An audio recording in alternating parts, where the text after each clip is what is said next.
Hey ho, Lydia Dupra here, aka the Home Mentor, and I mentor hoes. That's right!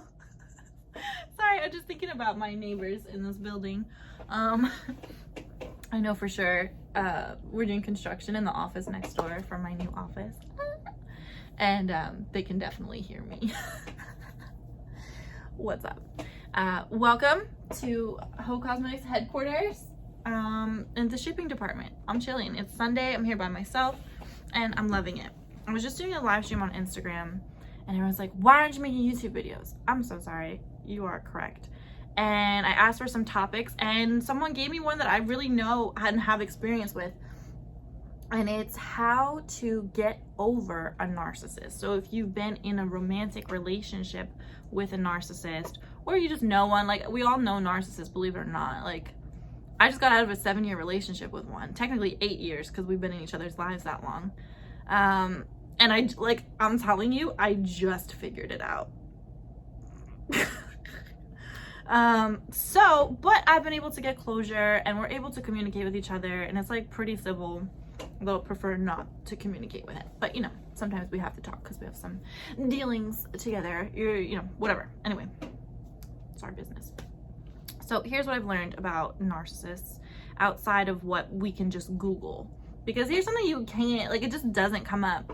Narcissists are villainized to the point where I feel like they're portrayed as like psychopaths, sociopaths, evil, sick people.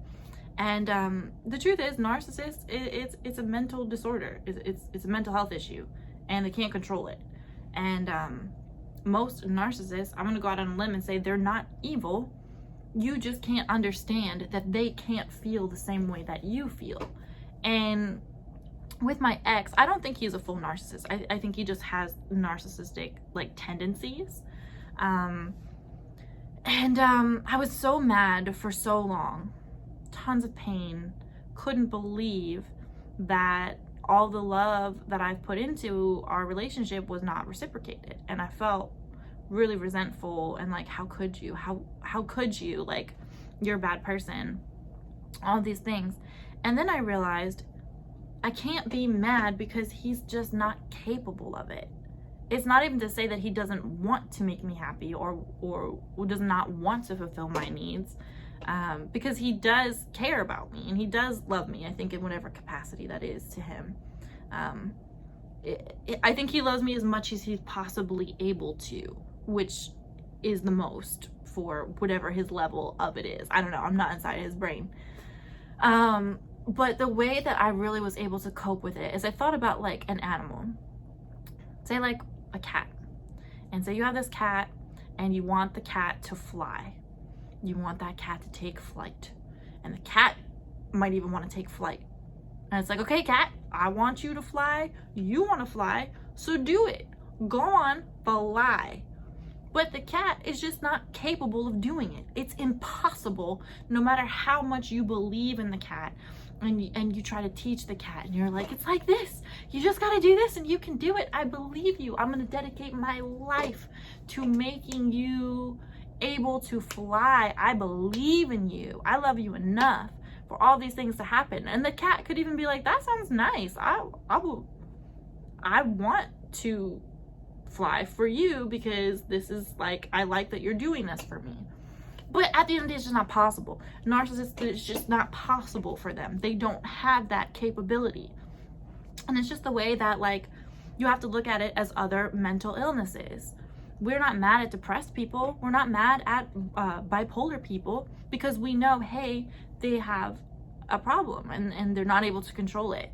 But, maybe manage it with medication.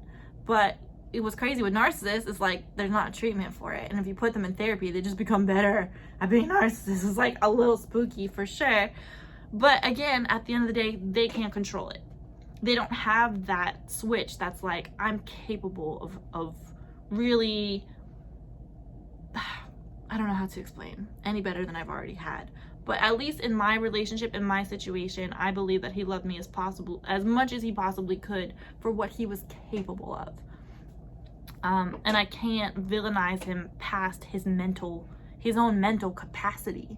Now, I do know other narcissists who are truly sick and evil people, but I don't think they're just narcissists. I think that they're also sociopaths or psychopaths or some other stuff going on. Like, they can be sadists and, you know, there's all other types of stuff. But a person who is just a narcissist and doesn't have like that chaotic energy or evil or whatever, like, those people, like, they can still be law-abiding citizens and they still can be in relationships.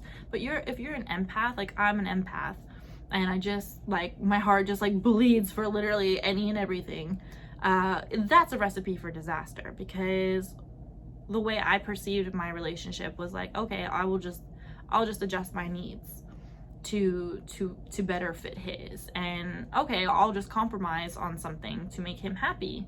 And once he gets to a level where he's happy enough, like, he'll reciprocate that. He'll be so happy he won't be able to have another option but to love me more. But that it's just not possible. So the way I communicate with him now, it's very surfacey. It's very friendly. It's like, you know, slight comedy, you know, like it could be like, oh, how are you? Oh, my day's going shitty. At least you're alive. Am I right? Anyway, so about this paperwork, you know, and it's just super, it's basically small talk, and we can have that banter and that friendship, but I know that he's just not capable of a depth deeper than that. I can't be like, I've been thinking about you, and you know, like, it's just not there. He doesn't have it, so why try?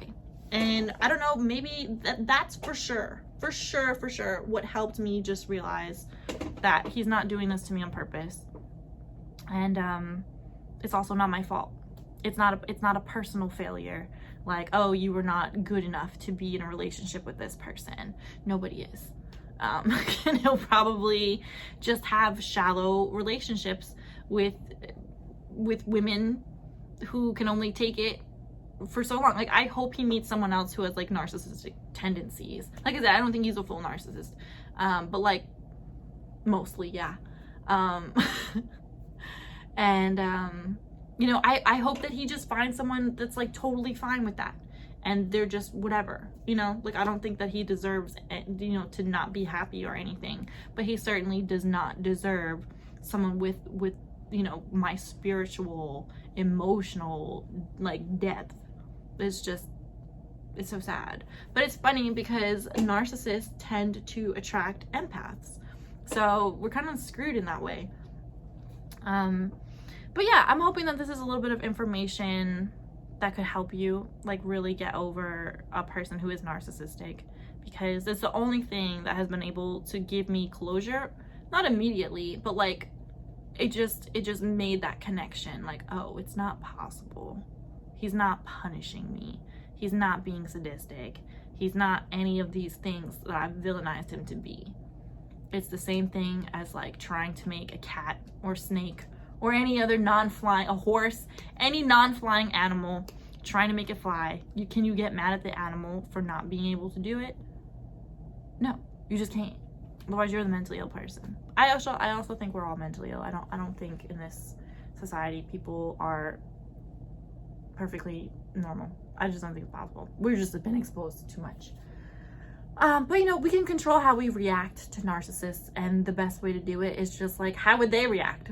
They don't give a fuck. They would just be like, sorry you feel that way. Like my ex, it was so like he was very much like, oh, sorry that my actions hurt your feelings, but not, I'm sorry that I hurt your feelings. I'm feeling remorse that I've caused you pain. It's just like, oh, sorry you feel that way.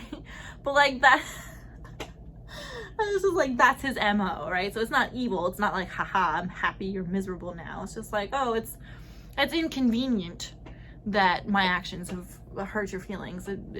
I wish they didn't, but too bad they do. And for the longest time, I just couldn't get down with that. And now I'm just like, okay, that's his version of remorse. So you just can't get mad at for what people are not capable of. And I'm just happy that I know that now, that I have this closure, that I've been able to just recognize what it is.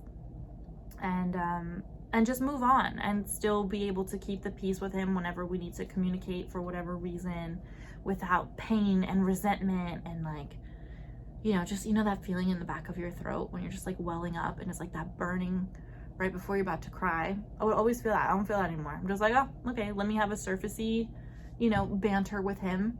We'll have the verbal exchange we need to have, and that's it. We can have a nice interaction. It doesn't have to be an exchange of fucking souls, because it never has been and never will be, and that's okay. And now I'm open to a person who is able to receive that from me. So it is what it is. Let me know how you feel about this. I feel good about it, so hopefully I can help you with that. Let's get some closure, let's move on, and let's just reserve our energy for people who can reciprocate it, because it's just never gonna happen with a narcissist. It's never, dude. It's not you. It's really not you, it's them, for sure. I love you, and I'll see you for the next video.